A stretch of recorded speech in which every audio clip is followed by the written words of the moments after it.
এই যে পালাবদল বা রাজনৈতিক পালাবদলের পর বিধানসভার যে ভূমিকা থাকে, এবারের বিধানসভার ভূমিকাটা একটু আলাদা।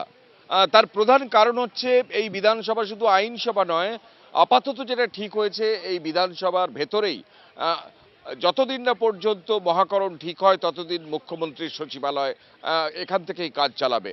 স্বাভাবিকভাবে আজকে আনুষ্ঠানিক শপথের পর মুখ্যমন্ত্রী যখন বিধানসভায় আসবেন তার প্রথম ক্যাবিনেট বৈঠক এবং আগামী কয়েক মাস যতদিন পর্যন্ত মহাকরণ প্রস্তুত না হয় ততদিন পর্যন্ত এই বিধানসভা থেকেই কার্যত রাজ্য পরিচালনা হবে।